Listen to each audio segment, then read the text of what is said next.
Soul Ring. Nice. Oh yeah. Got it. Yeah, so sorry if my voice sounds a little unusual. I was, we got a bunch. We live in Winnipeg, so we got a bunch. It was spring. It was spring. There was no snow, and then we got hit with like 2 feet of snow, and then I had to like drive around with other Winnipeg drivers after it snowed. You guys know what it's like. I don't have to tell you. I don't want to get into it. I'm just gonna get angry. Yeah. But sometimes I get a little.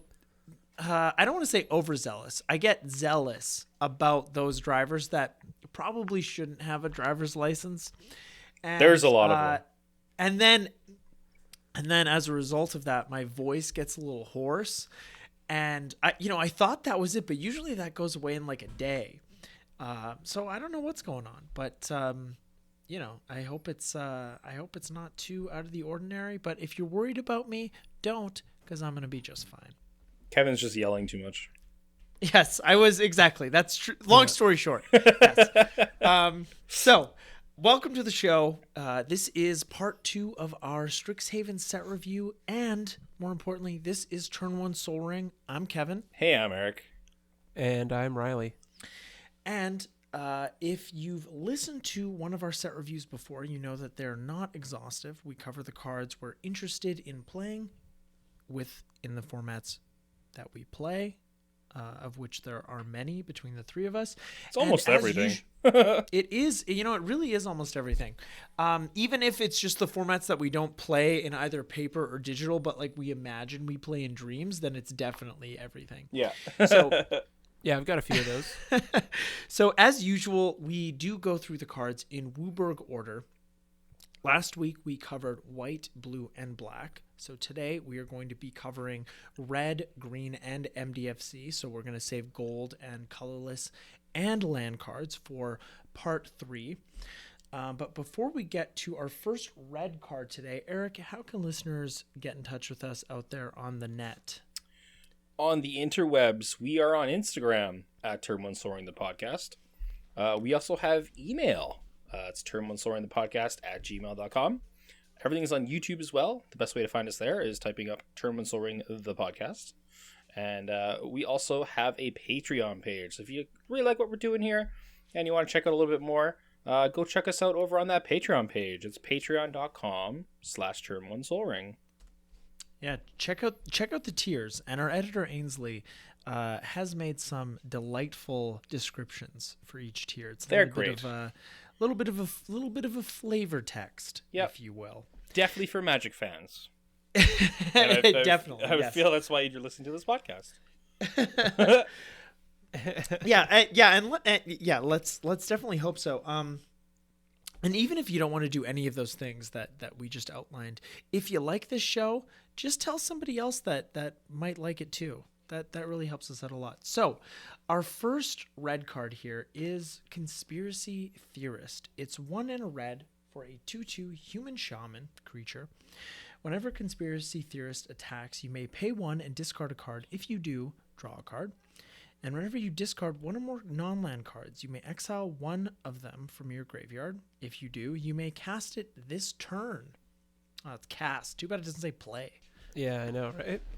Still a pretty good ability. That'd be fun if you could pitch a land and play it. Oh yeah, no doubt. But you know me, I'm like, oh, it's a 1/1. Why can't it be a 2/2? Yeah. Well, the nice thing about his second ability is it is separate from the first, so you don't need to use his first ability to get value out of that discard a card and play it this turn. Right. So any kind of discard effect that you have, if you've got something repeatable that you can just pitch a card, play it, get some value out of it. I think it's just a nice, fun little role player. Mm-hmm. Definitely. Yeah. Yeah. So like, if you have Faithless Looting, that's another discard trigger for you. There you go. Extra value out of that card. And you could actually have Faithless Looting in limited because it is one of the. No, this is true. What are they called? I want to say Masterpiece, but that's wrong. Mystical Archive. Yeah. Mystical Archive, yes. Crackle with Power is next. It is XXX red for a sorcery. Crackle with Power deals 5 times X damage to each of up to X targets. So This is great. yeah, last Oh, week yeah. last week we did make some mention of having to do math, but this is really going to make you do some math. Oh yeah. To hit we'll just put a test out there. So to hit all of your opponents equally in like a standard 4-player game, you're gonna dump 11 mana into the spell, and you're gonna hit each opponent for 15 damage. Yeah. That's pretty Yeah. good. It's pretty good. Yeah. That's pretty good. I mean, I'd probably I'd go for the gusto. Go for what? Is it 14? 14 to deal 20 damage to 4 targets? Yeah. Yeah. That sounds fun. Yeah, just get infinite mana. That works too. Oh yeah. Well, of course. Oh, that way I didn't know that was on the table. Yeah, In limited, you could live the dream and pick up a channel and then, channel Crackle with Power. Yeah. oh yeah. I do There you go. really like the flavor of this card, though. So with the flavor text, it says, like, Will gasps as Rowan drew from the raw power of the Strixhaven Snarl. For a moment, she was luminous, transcendent, terrible. So it's just like she's gotten all of this power and just unleashing it. I love that. Like, this is such a cool, like, card in that way And as this well. and this Strixhaven snarl is like rare. It's just like a disembodied snarl. Yeah. Yeah. Yeah, but this is it's a very cool card. Spicy. Next up, we have Draconic Intervention. It's 2 red for a sorcery. As an additional cost to cast this spell, exile an instant or sorcery card from your graveyard, and then it deals X damage to each non-dragon creature, where X is the exiled card's mana value, or CMC. If a creature dealt damage this way would die this turn, exile it instead, and then you exile Draconic Intervention. This card's pretty sweet. Dragon Tribal, throw it in there. Definitely do you some good. Obviously, make sure you do have like an instant or sorcery card. Yeah, it takes a bit of setup. I don't know if it just slots easily into Dragon No, Tribal. yeah. Obviously, the non-dragon clause is a nice perk, but I feel like this is more like a big mana Spellslinger deck. Like you do have to have some setup, but I can imagine turns where you could play like a Faithless Looting or like a Cathartic Reunion and get like a big spell into the bin, and then at a later turn exile it with Draconic Intervention and wipe the board. Like Yeah. a little bit of Well, it setup doesn't- involved. Yeah, But- it doesn't even have to be that big. Like, Even dealing like 7 You know- damage to everything is pretty good. oftentimes even dealing like 5 damage to everything. Yep. We'll take out, if you can hit planeswalkers with the spell in question, it's like that can that can wipe the board a lot of times in a lot of commander games. Yeah. So I guess if you have like, explosive vegetations and like Sky Shroud claims in like a commander tribal deck, like maybe there's a world where you can set up just like X4. Yeah. Oh yeah. Well, you definitely in a Dragon Tribal deck, you definitely have Yeah. Sky Shard Claim. I mean, you have to. It's a great card. I'm kidding, but it is a good card. Yeah. Dragon's Approach is next. It's 2 and a red for a sorcery. It deals 3 damage to each opponent.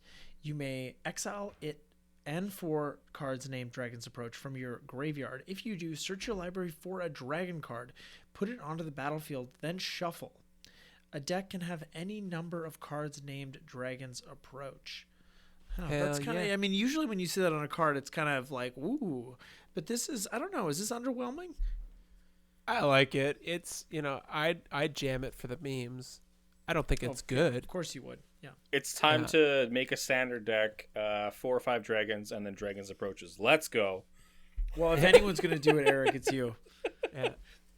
No, it's definitely one of those cards that, you definitely have to build towards, but I'm thinking like pairs really nicely with Thrumming Stone, but Oh, yeah. what kind of Relentless Rats deck doesn't pair well with Thrumming Stone? Or Persistent Petitioners. Absolutely. So it's definitely some things you could do with it in Commander. Yeah. We have Ifrit Flame Painter next. It's 3 and a red for a 1/4 Ifrit Shaman with double strike. When it deals combat damage to a player, you may cast target instant or sorcery card from your graveyard without paying its mana cost. If that spell would be put into your graveyard, exile it instead. Well, I don't think they needed to put that last clause on it, but I'm going to let it slide. So because correct me if I'm wrong, because it has double strike, you're going to get 2 combat damage triggers, right? Hell yeah. Yep. That's Okay, why and this card's so good. Yeah, it's super spicy. Yeah. And I mean, like you could, I'm just thinking like extra combat, extra turn, like you know me. Oh yeah. But yeah, like there's so much power here to just cast tons of spells. Mm-hmm. I mean, without paying its mana cost is what you want to see on cards. Yep. Yeah, I absolutely love this card. Super fun. Just hope it connects, right? Yeah. Yeah, and I mean, And it's not that tough to give a creature an evasive ability, or better yet, unblockable. We have Fervent Mastery next. It's 3 red for a sorcery. You may pay 2 and 2 red rather than pay this spell's mana cost. If the 2 and 2 red was paid, an opponent discards any number of cards, then draws that many cards. Search your library for up to 3 cards, put them into your hand, shuffle, then discard 3 cards at random. This card's hilarious. How badly do you want to cast Gamble? Well, how about casting Gamble 3 times? Jeez, I'd feel better about casting Gamble 3 times, like separately. Okay, I'll do my first Gamble. Okay, get the card, discard. Second Gamble, get the card, discard. I don't know, like maybe that makes me a bad gambler, but like this whole like get all 3 and then pitch 3, I feel so much worse about that. I mean, I don't know if I would want to run this in my Riel deck. I feel like even paying 4 is a little bit much. I also love how like that difference in mana cost is only 1. You're like, yeah, just to give your opponent a flux. Yeah, right. Like, it's just Not in a great. weird spot. No, again, in the cycle, red just gets kind of There's gonna be some niche applications where you can use this, but overall, like this is by far not an auto include. Just seems like not at all. If you're playing a fair deck, this is a bad card to play. Fuming Effigy is next. It's 3 and a red for a 4/3 spirit. Whenever 1 or more cards leave your graveyard, it deals 1 damage to each opponent. I think this card's absolutely great. I love how it's just whenever 1 or more leave, so you can like trigger this multiple times in a turn just to hit your opponents in some way. So I think that's really, really cool. You got like Underworld Breach going. You're just getting some extra value out of like casting spells in your graveyard. Doing Yawgmoth's Will thing, but in a fair way. Yep, yeah, I can see that. Hall Monitor is next. It's 1 red for a 1/1 Lizard Shaman with haste. You can pay 1 and a red, tap it. Target creature can't block this turn. I just threw this on here for such a like meme. just like the meme of it's a Hall Monitor and he's a Lizard Shaman. This is great. Because he's a lizard, yeah. This is a card.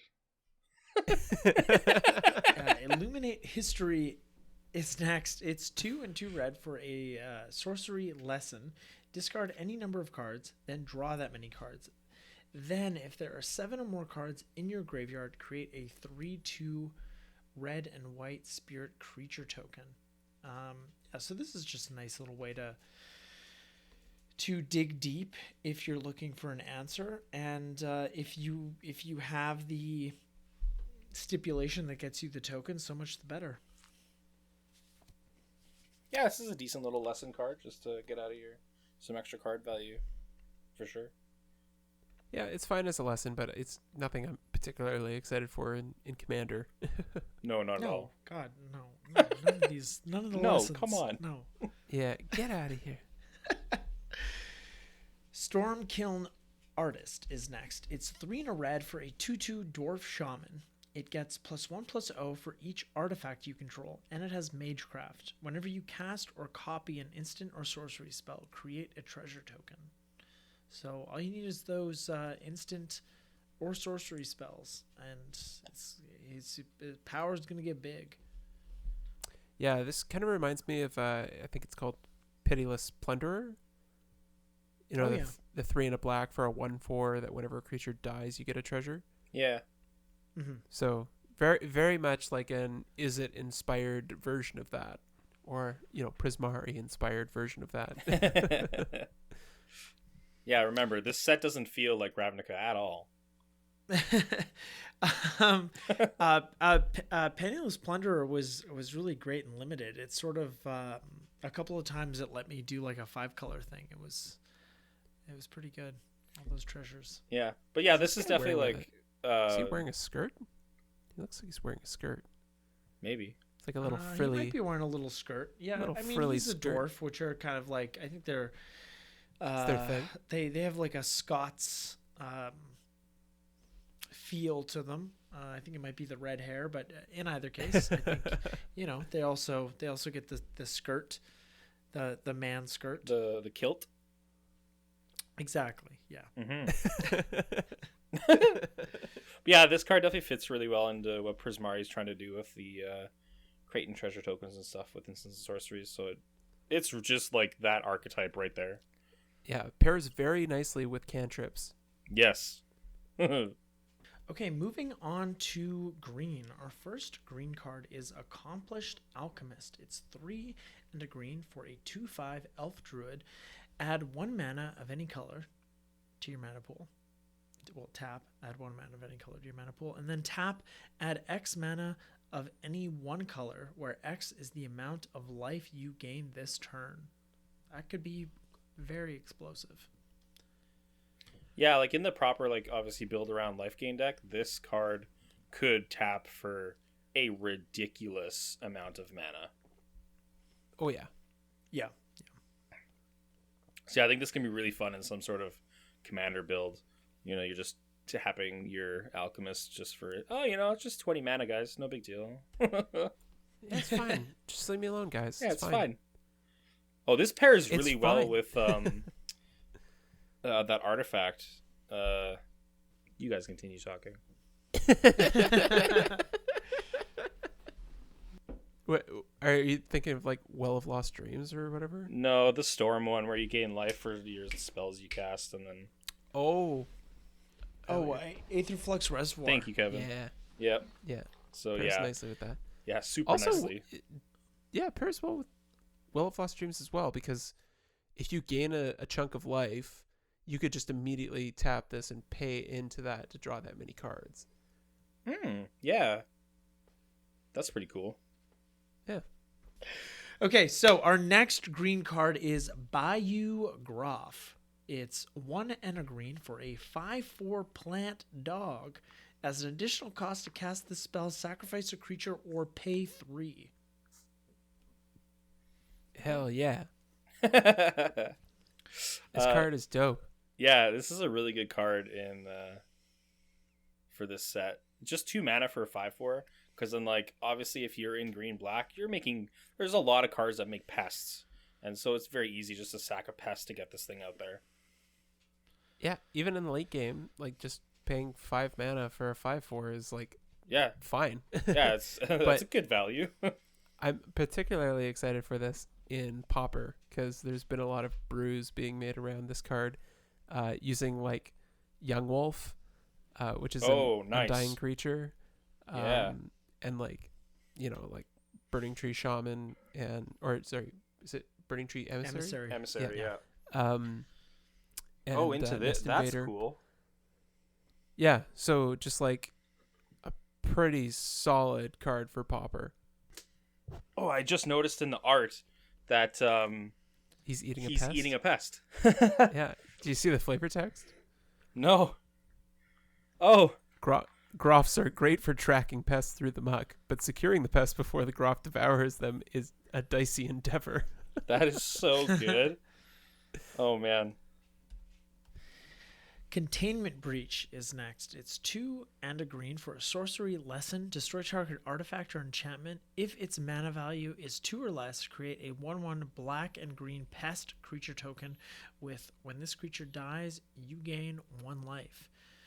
So this type of effect in Limited is usually a sideboard effect, so it's great that you can just go and learn it out of your sideboard. Exactly. In this Limited format. Yeah, this card as a lesson is great. You see that Pest like dropping in from the top rope, like. Oh yeah, just like diving in, like tag me in, I'm in. Yeah, I'm a big fan of Pest. They're really funny. They've got great art. Dragon's Guard Elite is next, and this is the Oh no, I'm confused. I thought this was the buy box promo, but that's a different card, a different green card. This is 1 and a green for a 2/2 human druid. It has Magecraft. Whenever you cast or copy an instant or sorcery spell, put a 1/1 counter on it, and you can pay 4 and 2 green, double the number of 1/1 counters on Dragon's Guard Elite. Yeah, this card is just super solid by itself. Yeah. Just casting spells and it gets bigger, and it's only 2 mana as a 2/2 to start out with. Like, yeah, this is some solid stuff. Yeah, good mana sink. Yeah, and then like in your late game, it's a good mana sink too. So, Ecological Appreciation is next. It's X, 2 and a green for a sorcery. Search your library and graveyard for up to 4 creature cards with different names that each have mana value X or less, and reveal them. An opponent chooses 2 of those cards, shuffle the chosen cards into your library, and put the rest onto the battlefield. Exile Ecological Appreciation. this is such a cool like fact or fiction style card, but like the way that it's working as taking cards out of your graveyard and then they go back in your library in your hand. This is a really cool thought out like design space. Yeah, and it's very flexible too, and like I can tell you as someone who has too many commander decks that have mana value X or less, that X or less like on Court of Calling is what you want, because you're like, what the fuck is in this deck? I haven't played it in like 6 months. Like that is what you want to see on a card. Yeah, of course you're getting the worst of the two of the 4 that you pick up. So I think this would be really just at grab home 4 in, bombs. Well, yeah, and you give the option to the worst opponent, like the player who's the worst at the game, and then you're like, hey, what are you gonna pick? Like that's what's so fun about these cards, is that you're kind of asking another player, how good are you at this game? But I'm just thinking like a green like elves deck. Like you've got a ton of mana dorks. So if at worst X equals 1, you can pick up 4 mana dorks and get 2 of them onto the battlefield. Like that's not a bad deal. No, so, not at all. Like as a baseline, I think that's kind of where you want to be. Yeah. But then of course, in the late game, if you have 4 threats in your deck still, hopefully you can get 2 of them, even if they are the worst. Then like that's pretty good. Yeah, and that's exactly it. Like the floor on this card is really good. Yeah. Emergent Sequence is next. It's 1 and a green for a sorcery. Search your library for a basic land card, put it onto the battlefield tapped, then shuffle. That land becomes a 0/0 green and blue fractal creature. That's still a land. Put a 1/1 counter on it for each land you had enter the battlefield under your control this turn. So, I'm thinking of Rampant Growth. This kind of effect, this 1 and a green, tutor up a basic land, put it onto the battlefield tapped, is great. It is a little bit more fragile because it becomes a creature, but in a dedicated lands deck, this is going to come into play as a 2/2 or a 3/3 or maybe even a 4/4 on a regular basis. But Riley, before we started recording, what you were saying something about this card, like it's like thinking about it as a don't think about it as exactly a Rampant Growth, but think about it more as a 2 mana dork, Yes, right. Like you're getting that land from your library, so it's it's 1-to-1, right? Like you're playing a sorcery and you're getting a creature onto the battlefield that can tap for the mana of that color. Oh, but it's actually better than a mana drawer because it's thinning your library. That's why we run fetch lands and monocolored decks. There you go. No, it's great. Triggers landfall, cares about landfall. Most of the time it's going to be a 2/2, but there are definitely scenarios, like you said, where it's going to be a bigger threat. Yeah, and just any, like, the 2 mana ramp spells are what we want. That's what I want. It's the bread and butter. Exactly. That whether we're talking about green land ramp spells or artifact spells, like that is the when I'm putting together a commander deck. Like my ramp category on Deckstats is pretty, it's between 0 and 2, and it's when I go beyond that range, it's more for it's either for flavor or it's because it helps the deck do what it's trying to do. So seeing a card like this is almost like I don't know, it's like a solar eclipse because we just don't get this very often. I was also going to say on a sad day it'll just come out as a 1/1. Yeah. Which is still pretty good. Yeah. Karok Wrangler is next. It's 4 and a green for an elf druid. It looks like he's riding an alligator. It's a 3/3 or a crocodile. Or a crocodile. Or a Karok. It's yeah. Either way, it was once a dinosaur. It's a 3/3 with Magecraft. Whenever you cast or copy an instant or sorcery spell, put a 1/1 counter on target creature you control. Well, it's nice that it doesn't just target itself. Oh, yeah.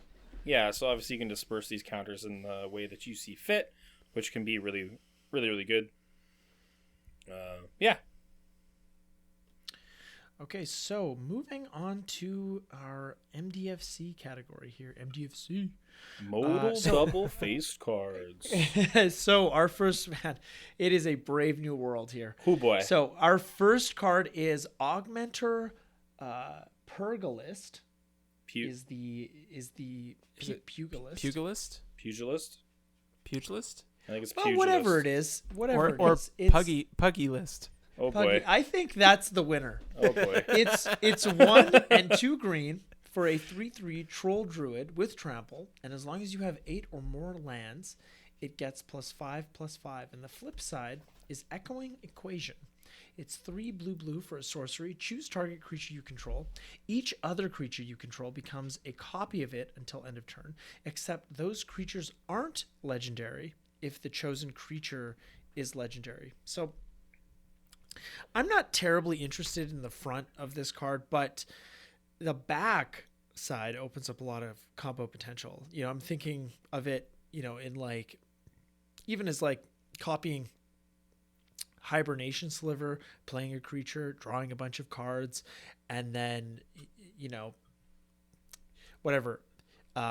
sacrificing Hibernation Sliver and, putting me in position to attack with my slivers because that's how I win.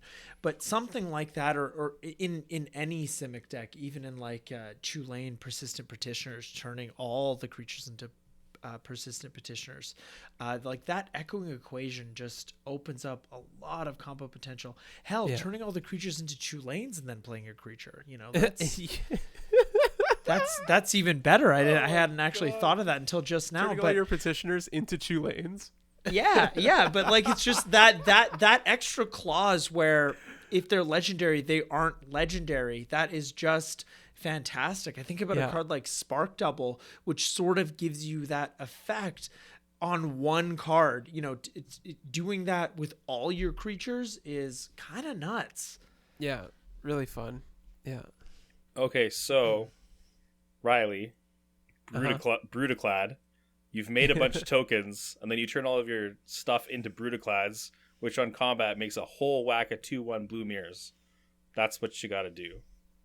Yeah, I mean, unfortunately, the color identity is Simic here. So. Oh crap!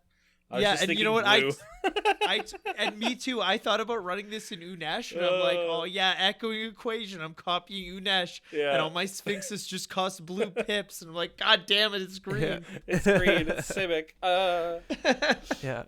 All right. Fun rune. Yeah, fun card. Yeah, it is. Yeah. Next up, we have Blex Vexing Pest. Blech. It's two. It's 2 and a green for a 3/2 legendary creature pest. Other pests, bats, insects, snakes, and spiders you control get +1/+1. And when it dies, you gain 4 life. The flip side is Search for Blex. 2 black for a sorcery. Look at the top 5 cards of your library. You may put any number of them into your hand and the rest into your graveyard. You lose 3 life for each card you put into your hand this way. I love this card so much. Yeah, worst case scenario, it's 15 life. That's not a big deal. Yeah, Yes. like honestly, I think Blex is the highlight for me of this set. I love Blex himself, and I love the fact that this search party is going out to try to find Blex. Well, let's make it. The pests are a real problem, and we got to get Blex out of here to make the pests not so much of a problem. Good old Blex. I really like Search for Blex as like in the Witherbloom Commander deck. Like we're talking about our league and stuff, and this is one that I have in mind for if I end up with the Witherbloom Commander, is like Search for Blex to basically pay 4, draw 5, lose 15. I mean, there's ways to make that a huge benefit in that deck. Mm-hmm. Yeah. So yeah, super fun. I'm a big fan of this card. Looks like just a fun card all around. Well, as long as you don't go off, Riley, because you Sometimes you half won the last league, and then you full on won the league before that. So you're doing way too well. Next up, we have Extus Auric Overlord, which is 1 white black for a 2/4 legendary human warlock. It has double strike and magecraft. Whenever you cast or copy an instant or sorcery spell, return target non-legendary creature card from your graveyard to your hand. And the flip side is Awaken the Blood Avatar for 6 black-red for a sorcery. As an additional cost to cast this spell, you may sacrifice any number of creatures. This spell costs 2 less to cast for each creature sacrificed this way. Each opponent sacrifices a creature. Create a 3/6 black and red avatar creature token with haste, and whenever this creature attacks, it deals 3 damage to each opponent. Oh, that's nice. You're getting everybody. Yeah, spreading the love. Spread that love. Exactly. Yeah, I love this other side, Awaken the Blood Avatar. And like, it's really good for a sack outlet. Like, you can cast this probably, much earlier than you should be able to, being able to sack creatures to pay for the mana cost. And and then the red avatar does work. Black and red avatar, hopefully. I should say. Well, hopefully, yeah. Obviously, it dies to removal. Yeah, I don't know, couldn't like have given it hexproof or something. Come on. It's cool to see that Extus is Mardu. Like, as far as if you wanted to run this as your commander. There might be some interesting stuff you could do with like using discard to your advantage to like do like some sort of weird, I don't know, spell slingy sacrifice Mardu deck. I don't know what I would build with this, but it would be probably low to the ground and kind of lean into that spell slingy way of recurring creatures and just like discarding them for value. Because then you can also, like, if you cast like a graveyard recursion spell, you're getting an extra creature out of your graveyard to your hand. Yeah. When he's on the battlefield, which is pretty cool. Has anybody thought about the toll that all these MDFCs are going to take on the sleeves that we use? Like, I think when they're designing sleeves, they think about, okay, they're putting the sleeves down hard. they're pile shuffling. Worse yet, they're I don't know, is it flick shuffling? Like, when you take a deck of cards and you like shuffle them like head to head, and then you do the bridge. I've seen people do that with sleeved cards, and that's fine. Whatever you want to, they're your cards. Like a riffle shuffle. Yes. And it's like we're designing sleeves, we're making them better than they were before. But now players are like taking the cards in and out, flipping them over constantly, and are, is that going to have more of a detrimental effect on sleeves? And another thing is, I know, like a card we're going to come to pretty soon, like I'm just going to start putting cards that I'm planning on playing more of that particular side in a deck, even if it's the back facing side, into a sleeve, because I just don't plan on playing the front side of cards. But yeah, that's less of an issue. But yeah, I just wonder if that's going to be more of a thing. Like, if you double sleeve, that creates more of an opportunity for dirt to get in there. So are sealed sleeves, like those Dragon Shield sealable sleeves, going to make more of a comeback? But on that note, if you Dragon Shield seal your sleeves, if you use those inner sleeves and then use whatever outer sleeves, those 100 of those don't fit into a boulder. It's too much extra layers. So if you like boulders, forget about it. Yeah, the professor actually did a video on, I can't remember. I think it's like Gamegenic or something like that. I can't remember the brand, but a brand of deck boxes that were designed to fit, like the thickest sleeves on the market, including double sleeves. So like the sealable Dragon Shields with like Dragon Shield art matte sleeves, which I guess are the thickest ones available. That's thick, man. I was gonna say, I lift weights, but that's thick. I want to say, Kevin, a solution to your problem is just buy two of the cards whenever you use them, because then you can just keep one side and one the other side. Eric, that is a solution to my problem, and I'm just made of money, so that's easy. Well, you could also get those, because like when they released MDFCs, they also released those blank cards that you can just like scribble on for indicating what MDFC you're using. You can always have your MDFC off to the side in like a clear sleeve. Yeah, and just use one of those cards with like the name on it. Yeah, so that's always an option if it becomes a real hassle. Yeah, I could do that, but like honestly, I don't really like doing that, and also that doesn't fit into the boulder. Riley, this is all about the boulders for me. This is all I care about is the boulder. I don't even really like Magic. It's just the boulders. Well, you see, you just print the other side of the card, tape that to the back of the sleeve. Nobody will know what card you have, and you have both sides. You know what? You just do what Trevor does. Just like get your printer paper out, get a foil, get a foil, make sure it's nice and curled. And if it's not, leave it out for a couple of days. Throw that in the sleeve. Print your proxy. Put that on top. Bob's your uncle. There you go. Solved. We love you, Trev. Yeah, Trevor's the greatest. Okay, so that was a bit of a tangent. That's my fault. Next up, we have Jazzy Oracle of Arcavios. There we go. It's 6 blue for a 5/5 legendary human wizard. Discard a card. Return it to its owner's hand. It has Magecraft. Whenever you cast or copy an instant or sorcery spell, reveal the top card of your library. If it's a non-land card, you may cast it by paying 1 rather than paying its mana cost. If it's a land card, put it onto the battlefield. And the flip side is Journey to the Oracle. It's 2 green for a sorcery. You may put any number of land cards from your hand onto the battlefield. Then, if you control 8 or more lands, you may discard a card. If you do, return Journey to the Oracle to its owner's hand. I love Jazzy. Like, holy smokes. So good. Yeah. Super cool card. Super cool. Like, you can literally, like, I have to play with this card, and I want to see how deep I can go for being able to just keep the ability going. Because if you reveal an instant or sorcery, you get another Magecraft trigger from casting it. Yeah.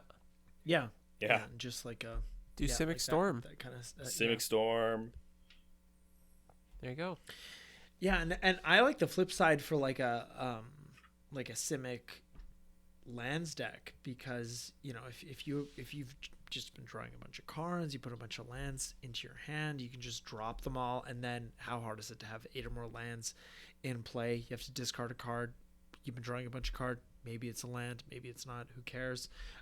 You just get to put this back in your hand and do it again. Maybe that turn, maybe another turn. But yeah, it's just like the flip side, I think, is also incredibly powerful.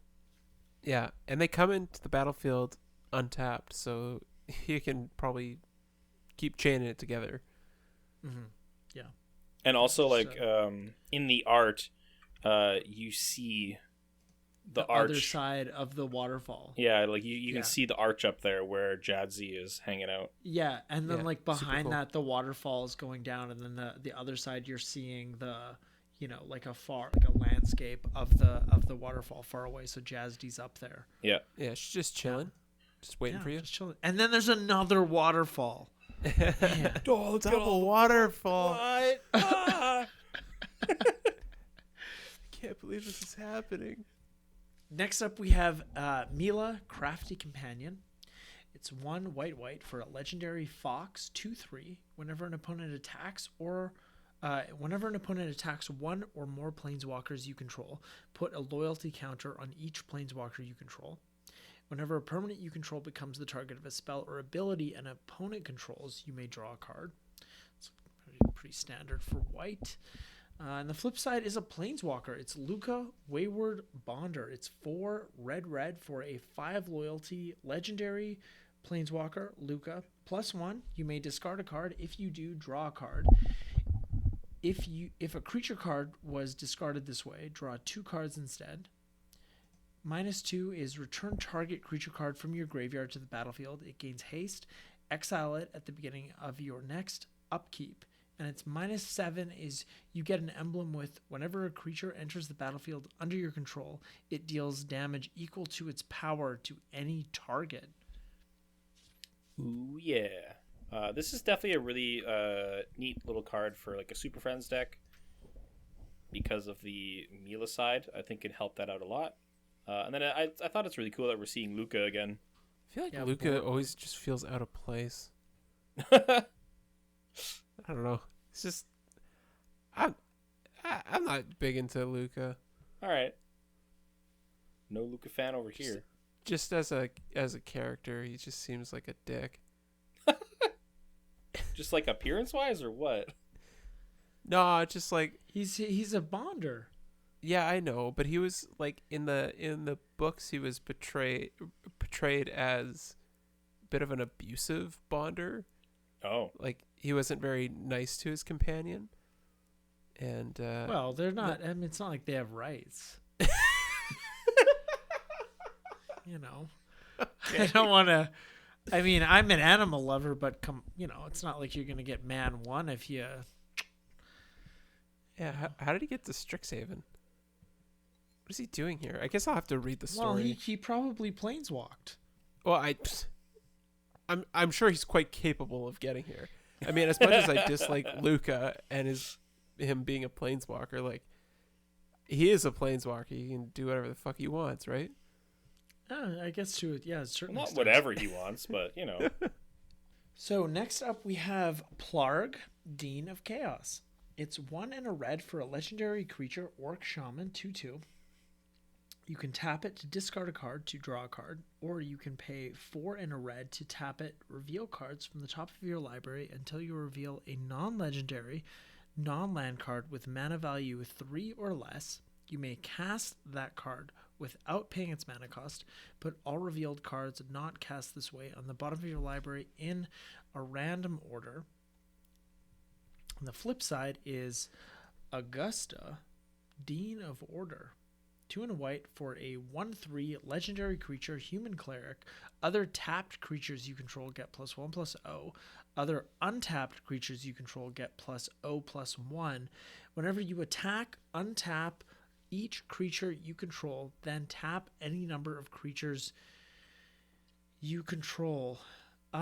So if you attacked with your full board of creatures, let's say you had like 5 creatures plus Augusta, and you attacked, you'd be able to untap, and those creatures are still declared as attackers. Oh yeah. Okay. Yeah, it's kind of like a pseudo vigilance. Yeah. But it really just gives you that flexibility of whether or not you want to be buffing power or buffing toughness. Right.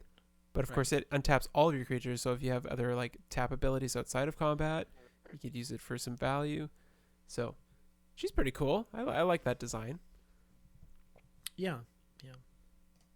And Plarg, like, I mean, it's Plarg, of course. Plarg. Yeah, with a name like that. Yeah, Plarg looks pretty fun. Like, just he cares about casting non-land cards with mana value of 3 or less. So I don't know. His name's Plarg. What else you want me to say? He kind of looks like one of the vampires from Blade 2. Yeah. Sure. Yeah. Holds up actually. So if you're into vampires, check it out. Next up we have Rowan, Scholar of Sparks. It's 2 and a red for a 2 loyalty legendary planeswalker Rowan. Static ability: instant and sorcery spells you cast cost 1 less to cast. Her +1 is she deals 1 damage to each opponent. If you've drawn 3 or more cards this turn, she deals 3 damage to each opponent instead. And her -4 is you get an emblem with whenever you cast an instant or sorcery spell, you may pay 2. If you do copy that spell, you may choose new targets for the copy.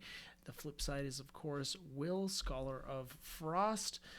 4 and a blue for a 4 loyalty legendary planeswalker Will. His static ability is the same. His +1 is up to 1 target creature has base power and toughness 0-2 until your next turn. His -3 is draw 2 cards. And his -7 is exile up to 5 target permanents. For each permanent exile this way, its controller creates a 4/4 blue and red elemental creature token. That ultimate doesn't sound... it doesn't sound great. It's hard to want to deal with 5/4/4 creatures. Well, you could always exile some of your lands as well if you wanted some 4/4s. You could do that. You're right. Yeah. So you're right. I'm always thinking worst case scenario, aren't I? It's kind of like a Terastodon effect. Mm-hmm. Yeah, like I like this card because it is giving you your instant sorceries costing less for casting spells and stuff like that. I just wish I could like this card more, but it being on like 2 sides of both like mediocre planeswalkers, like I don't think I'd rather have an enchantment that reduces the cost of instants and sorceries, right? It's less fragile. It is less fragile. Like obviously Rowan's Rowan sucks, eh? Well, the emblem is really good though. Is it? You still have to pay 2. Yeah, but if you cast like a big 7 mana spell, an extra 2, you got to copy it as well. That's 9 mana. That's a big investment. Yeah. Okay, but we were talking earlier about like killing people with whatever the Crackle with power was. Yeah, but that's Crackle with power. That's okay. 1 card. You don't have to. You don't have to but like. That's a play fair. No, that's a reasonable argument. No, but think it through. Like you have to cast Rowan, you have to protect Rowan, you have to get her up to 4. You got a -4. You gotta then pay an additional 2 to whatever you're copying. Like I don't know. Yeah, but if you have some good spell, you're like, oh, Time Walk for 7 mana, I get 2 extra turns now. Sure, like I don't know. That's best case scenario. I think she's just not that good. No, I do agree with you. Like I said, I wish I could like these cards more. Yeah. But, yeah. Because even like Will, like you're going to pay 5 mana, then draw 2 cards, and he's already at 1 loyalty. Yeah.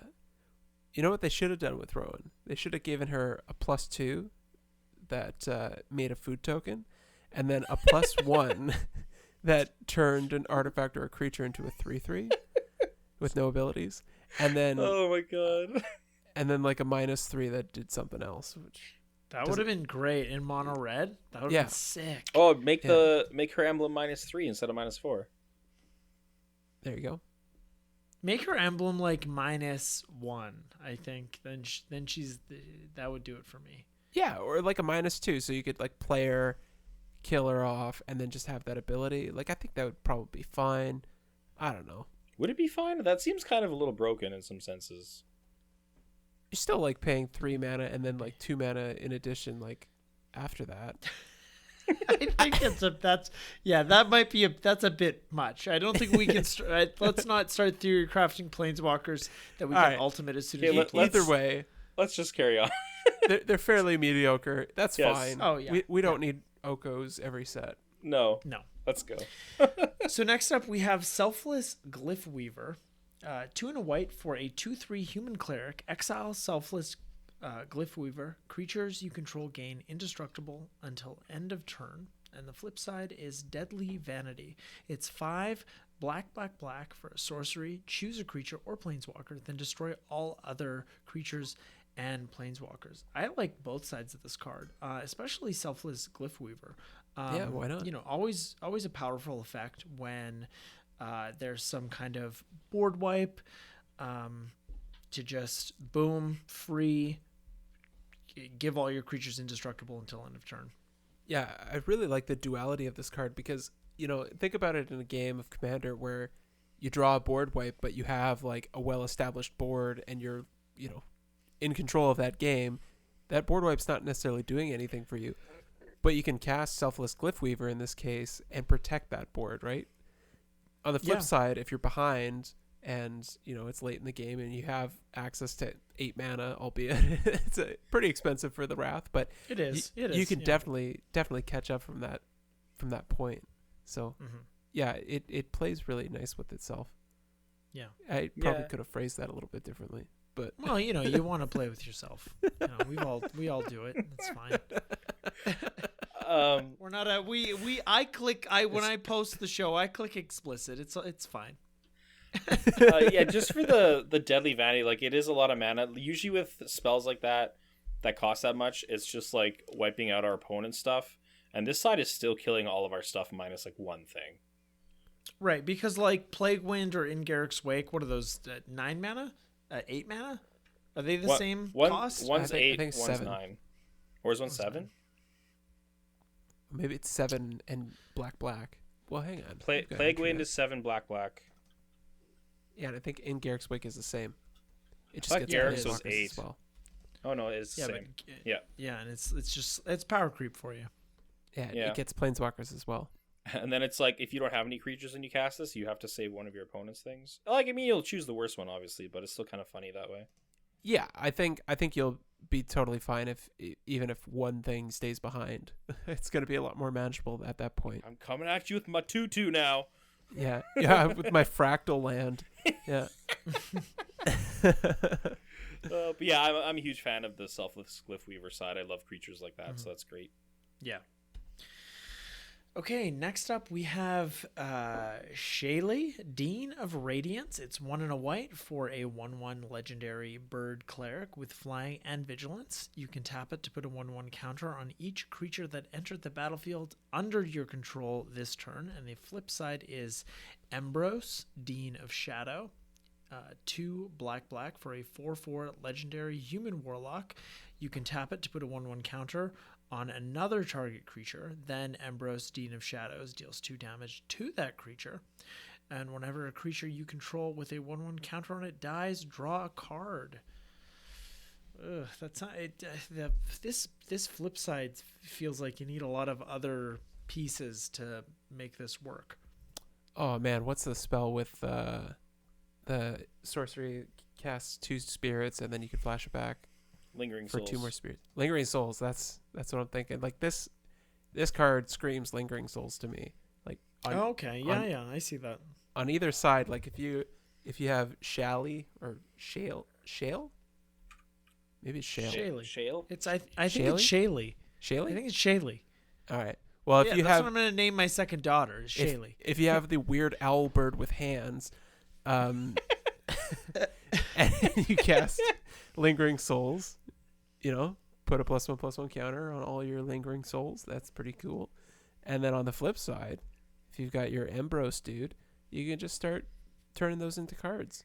Yeah, good value. You definitely, if yes, Lingering Souls and these two, absolutely. Shaylee for the win. You know, it's just like these bird people are just like, like an angel, just as an owl, Riley. No, they don't need hands. They've got talons on their feet. Yeah, but like you can have wings and then 4 limbs. It makes me uncomfortable.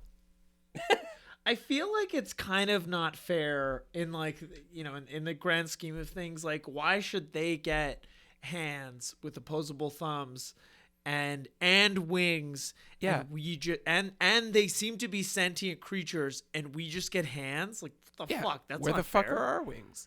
And wouldn't the arms just add extra weight? Like, that would make it a whole lot less efficient to fly. No, there's no way they can fly. But then there's a lot of things you can't do because you don't have regular arms. Whatever. Use your feet. You got thumbs on your feet. Come on. Yeah, they can't go to Walmart and buy a $3 t-shirt. Oh, boy. Okay, so next up we have Uvilda, Dean of Perfection. It's 2 and a blue for a legendary Djinn Wizard, 2/2. Tap, you may exile an instant or sorcery card from your hand and put 3 hone counters on it. It gains at the beginning of your upkeep. If this card is exiled, remove a hone counter from it. And when the last hone counter is removed from this card, if it's exiled, you may cast it.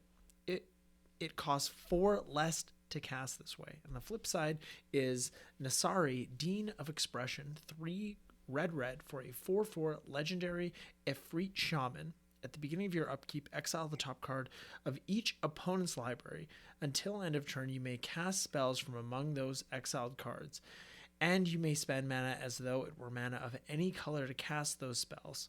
Whenever you cast a spell from exile, put a 1/1 counter on Nasari, Dean of Expression. Ooh, I kind of want to try this in like Halden and Paco. Yo, Nasari is amazing. I love this side of the card. Mm-hmm. Like, Nasari's super cool. Yeah. I'm not a fan of Uvilda. I agree. It's slow. It's like also, she looks like one of the vampires from The Strain. Like, get out of here. It's like a bad suspend ability. Yeah, right. You know? It's like I'm gonna wait 3 turns, but then I'm also gonna still make you pay. and that's what's great about these MDFCs from this set. If one side's garbage and the other side's good, you basically get to play in Commander a mono-colored commander, but you get access to 2 colors. Yeah, for sure. Yeah, that's a really cool way of putting it, actually. Yeah, it's kind of like you can put that deck building restriction on yourself, and like at the end of the day, if you want to splash something in the other color, like go for it, but like try to focus on one versus the other. I think that's correct because these MDFCs tend to play well with additional copies of themselves, but of course in Commander you only have 1 copy, so you kind of probably gonna have to lean into one version of the card or the other. Yeah. Mm-hmm. Yeah. I was gonna say with Uvilda you can exile Scour from Existence and only costs 3 when it comes back in 3 turns. Ooh, nice. That's right.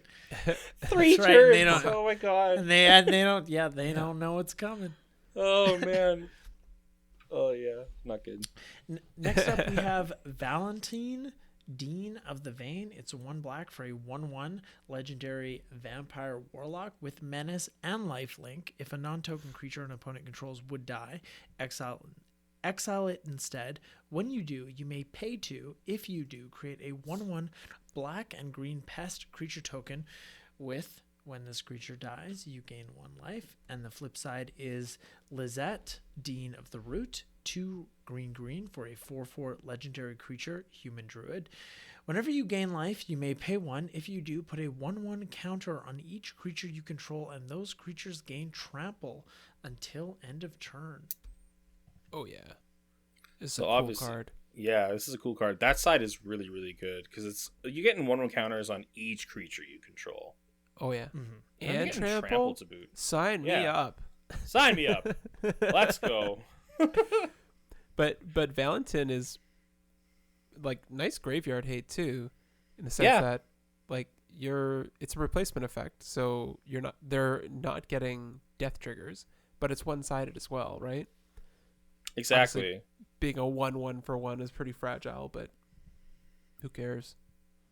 The whole pest thing is just kind of, well, cheese curds, you know? Yeah, that's a great way to put it. Yeah.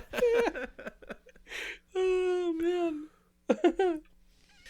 All right, well, that is our last MDFC today. So we're gonna wrap things up, bring this episode to a close. Next week we are gonna be back with part 3, or the conclusion of our Strixhaven set review with the gold, colorless, and land cards. If there are any red, green, or MDFC cards from Strixhaven that didn't make it onto our list that you're looking forward to or you're getting excited about playing with, do let us know. You can do that in the comment section below or DMing us on Instagram. And as always, thank you for listening, and we'll talk to you all next week. Yeah, thanks everybody. Yes, thank you. Also, getting back to one of the MDFCs, Mr. Ambrose here. He's the Dean of Shadows. So what if it's like at school, he's like, hey, see your shadow on the wall there? Yeah, it's Dean. Also, you're not a vampire. Or no, it's the reflection. It's like, Vampires yeah, have shadows. No, that was completely, God damn it. That's great. Oh man. All right, everybody. Well, thank you for listening, and we'll see you next week. Yeah, see you Bye later. Bye-bye. Turn 1 Soul Ring.